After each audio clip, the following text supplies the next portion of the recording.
All right, this is Melissa Ryan with Melissa Walker, who will be introducing herself here soon. The Melissas. The Melissas, yeah, we were just saying we should have a podcast or something, which would be awesome. So I want to stick to the title, which is Learning to be an Ally to Your Sexuality. So I invite you to tune in to this conversation if you are a human. That's part one. With a body. With a body. Part two, because all humans with bodies have sexuality. Now it ranges on a spectrum, and I'll have Melissa dive more into that. But if you are human, that means you have some sort of sexuality. So Melissa, I'd love you to introduce more about who you are and why this topic is pertinent and you're passionate about it and all that juicy stuff. Yeah, so thank you. I am. Earrings. What's that? Oh, thank you. Oh, cool.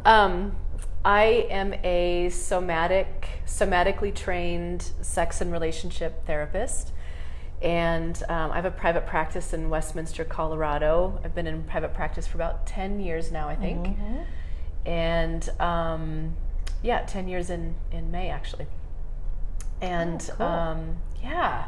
Wow. And so my work is centered around working with individuals and couples and groups to help people really get into their bodies and understand their bodies and make friends with their sexuality. Okay. And so when you say get into your body, somatic psychology is definitely expanding, and in our field more and more people are talking about it, and I think it's still relatively unknown by the larger population. What does that mean? Like when somebody comes to see you and you're like, we're going to get into our bodies, we're going to drop down, what would that look like? What does that entail?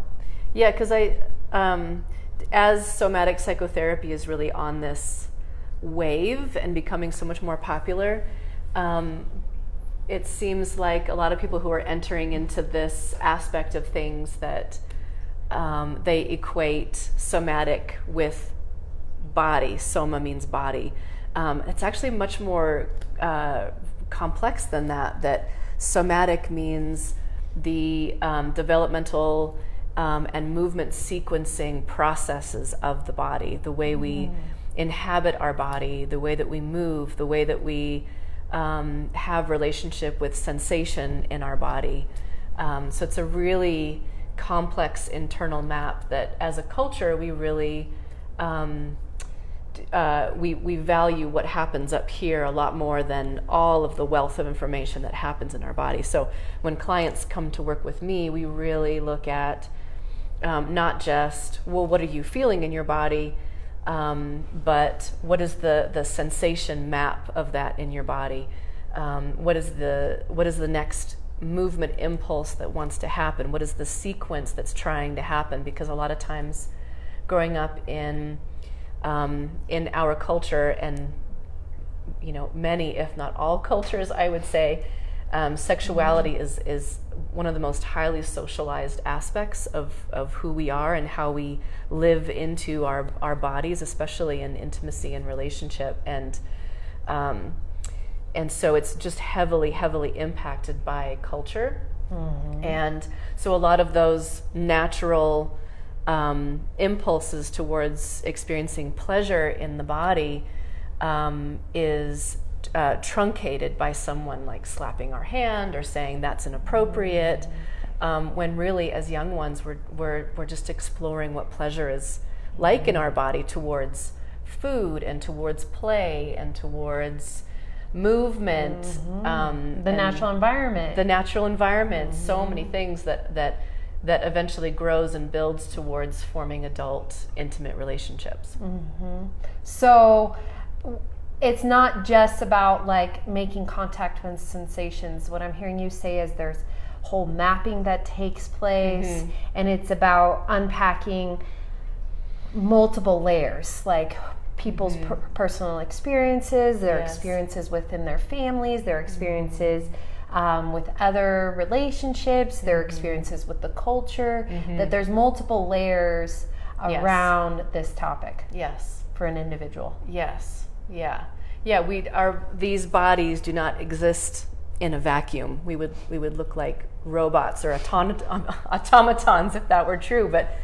But instead, we're constantly in relationships. So, like you and I are sitting next to each other, and so the movement of my body and what you see, as well as you're picking up from my body, we are right now co-regulating with each other. We're right now impacting each other's bodies internally.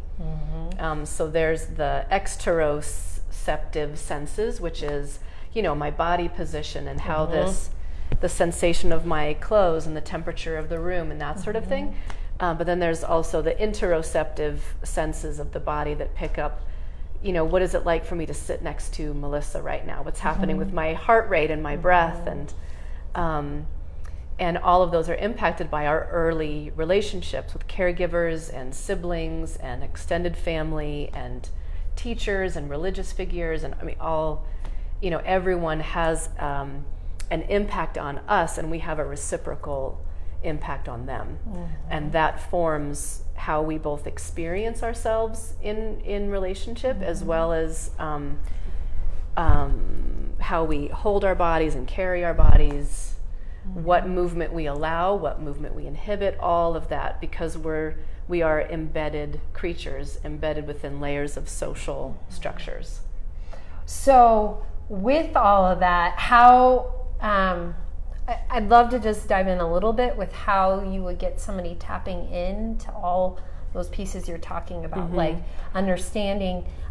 Co-regulation is a big component, and just understanding your own nervous system can feel overwhelming and complex. Yeah. So if a couple, I know you work a lot with couples, so if a couple were to come in, how would you start to work with them on tapping into what's happening with them individually, and then also relationally, and how that relates to the greater sexuality that they each have for themselves?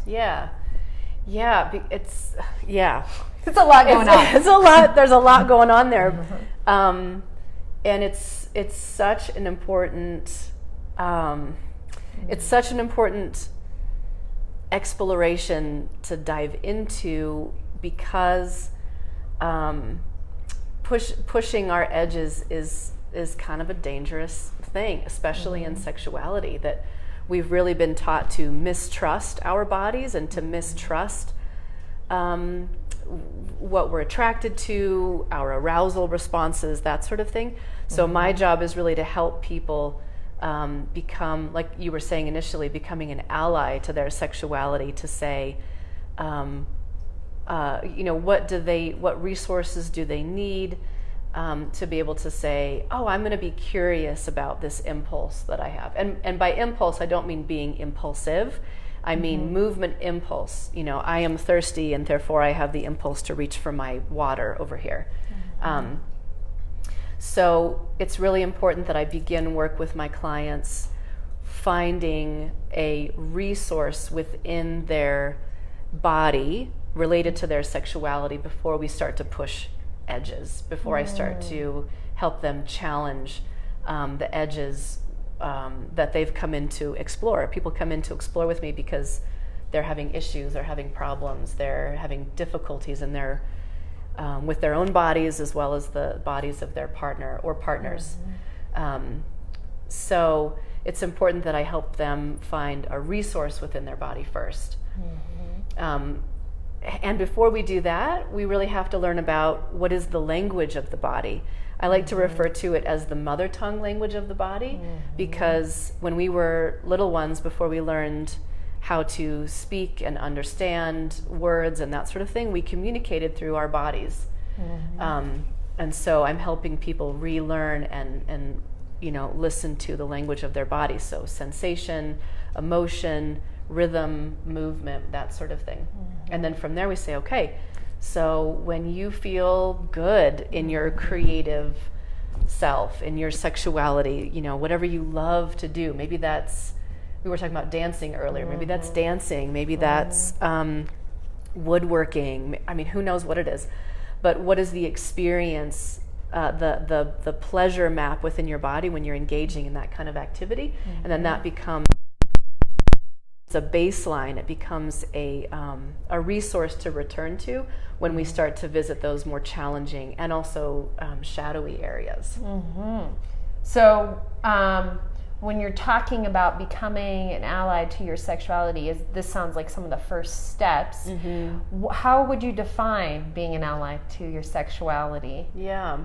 And then how, again, does that relate to if somebody's in relationship, how they bring that to themselves and their partner? Mm-hmm.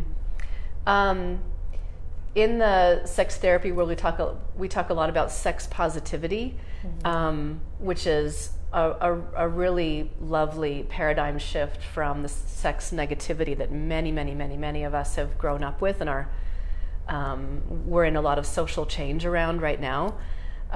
So sexuality allyship, I see that as a more refined version of sex positivity, where I'm saying, I'm not just saying that the sexual activity that you enjoy is great. I'm not gonna yuck your yum, we like to say, in the like sex therapy world. Yeah, yuck your yum. I'm not gonna yuck on your yum, Mm-hmm. But it's more of a broader kind of panoramic view of sexuality, mm-hmm. knowing that sexuality is the overarching creative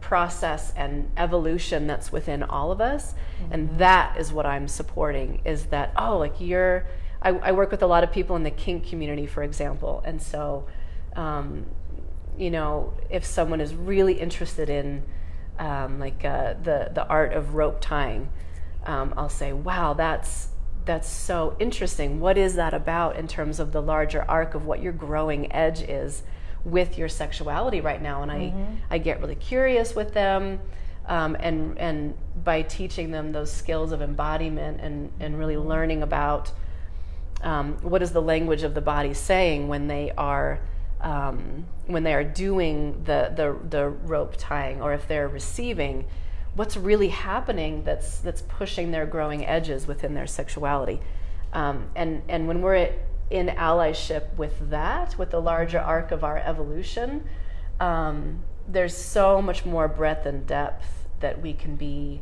open to and curious about and experience pleasure and in relationship to. And then in relationship with our partner or partners, it can be such a beautiful, not just relational growth opportunity, mm-hmm. But also just a deep internal healing experience. Because of kind of that relearning process, mm-hmm. or like we've talked about, like exploring some of that shadow, mm-hmm. and then you have your partner supporting you, diving into some of that work, and you're mm-hmm. supporting your partner, mm-hmm. and in conjunction. Actually, one of my clients brought this up recently, was that the reason relationship work is so important in conjunction with individual work is that shame is a relational emotion. Yes. And that we heal shame through relationship and connection. Yes, absolutely. And so, yes, it's important to do that self-exploration, understand your own body, and mm-hmm. dive into that embodiment. Mm-hmm. And when you can do that, and your partner's doing it too, and you're mm-hmm. supporting each other in that, mm-hmm.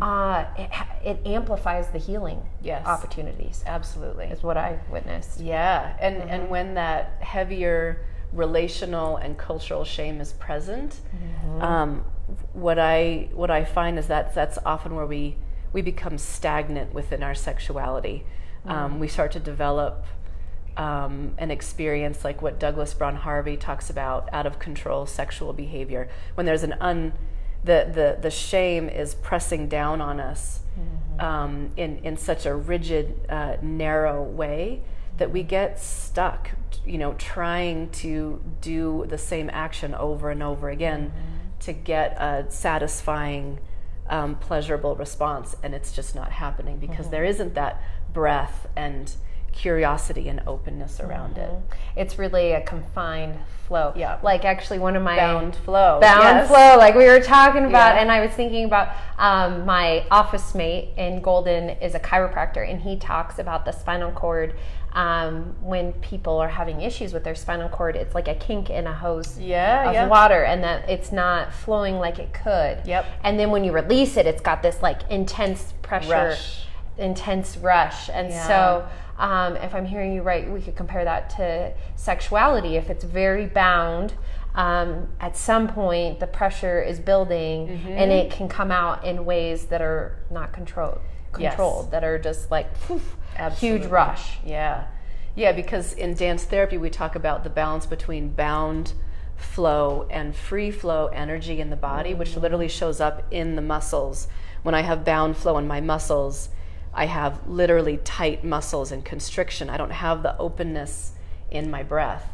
And so I therefore don't have that ability to, what's the word I want to look for?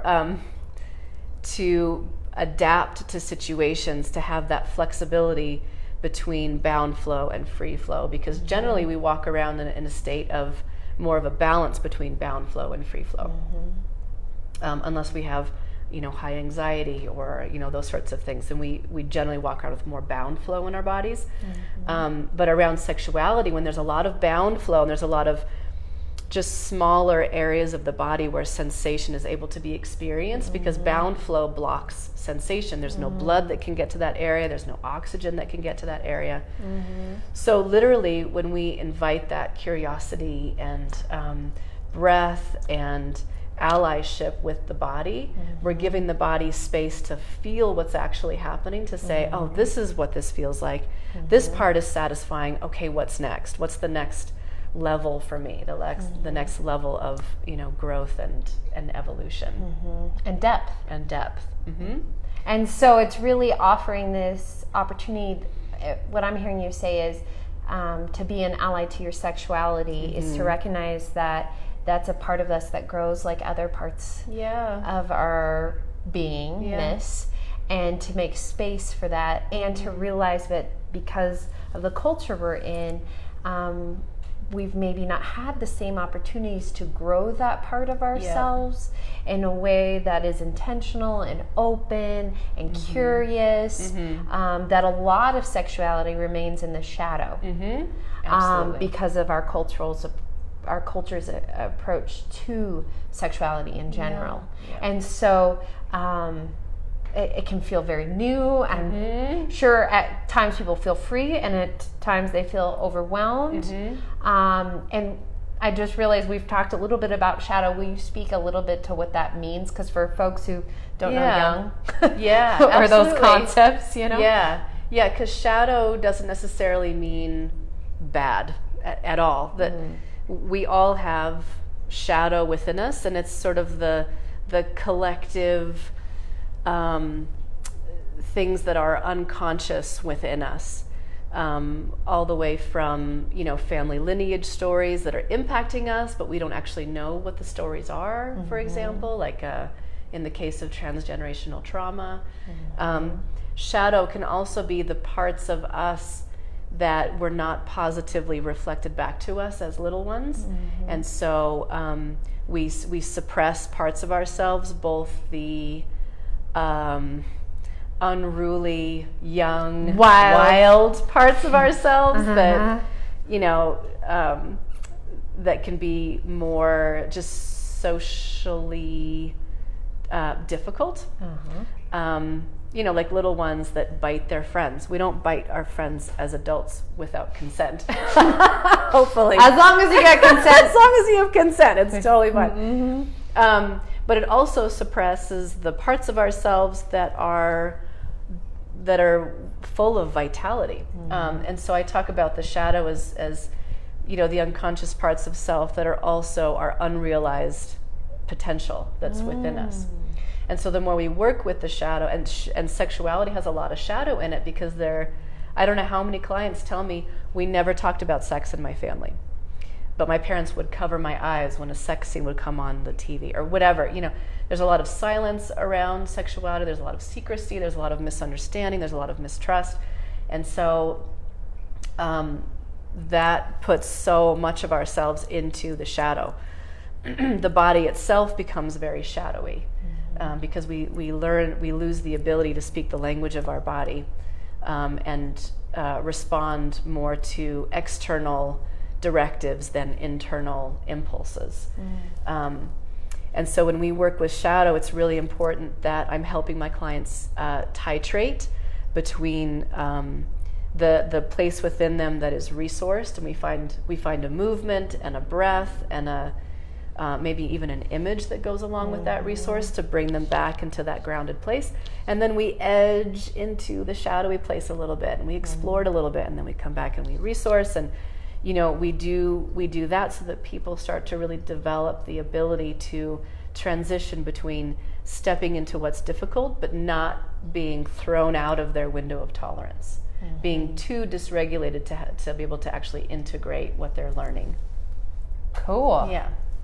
And what was I going to say about that? And it's important to understand the shadow. What I remembered was I learned this metaphor. My partner's been learning to paraglide. Nice. And well, actually, I guess he has his license now. But he got one of the feedback he got from his instructor was you always need to be aware of where your shadow is because that will keep you safe. You'll understand. I mean, it's related to the geography and how you're relating to the environment. Yeah. And when he said that, I was like, that is so true. You do need to be aware of where your shadow is and how it's impacting your life because it is relating to the environment and things change and having a pulse on the shadow and where you're growing and learning is very helpful. Yeah, absolutely.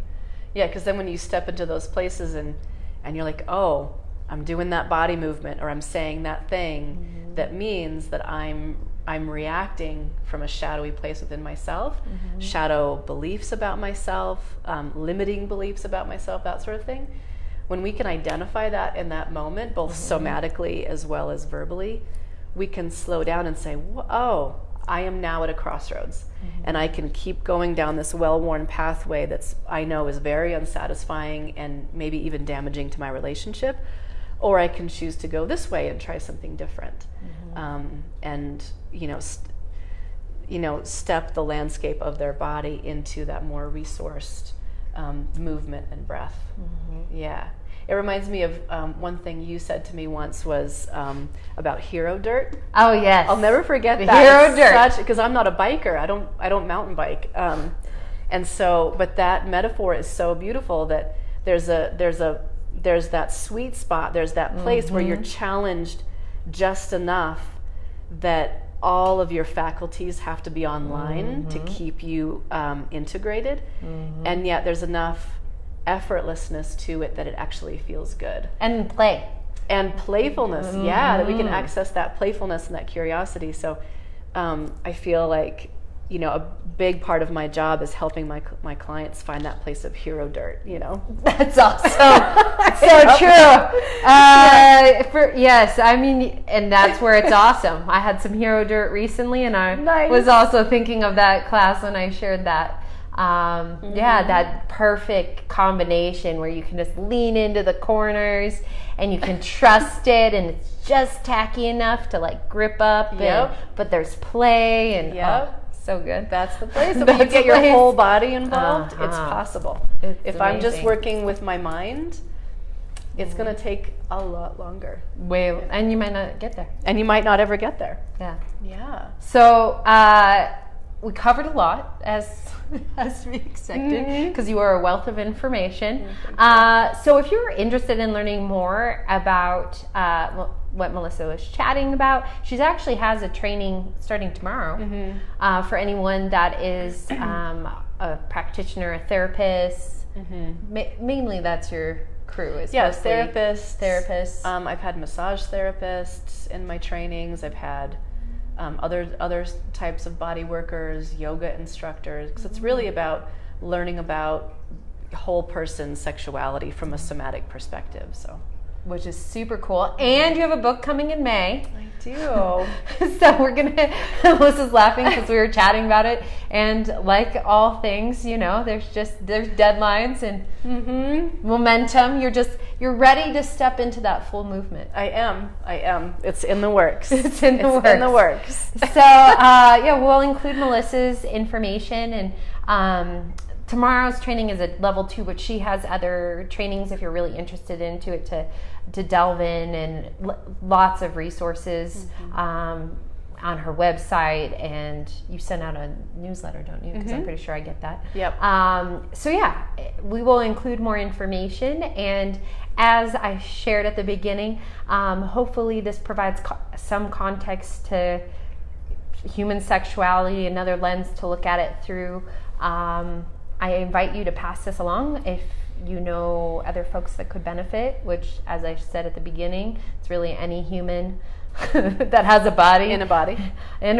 Has sexuality. And again, this is another important topic that I would love to see more people talking about and collaborating on.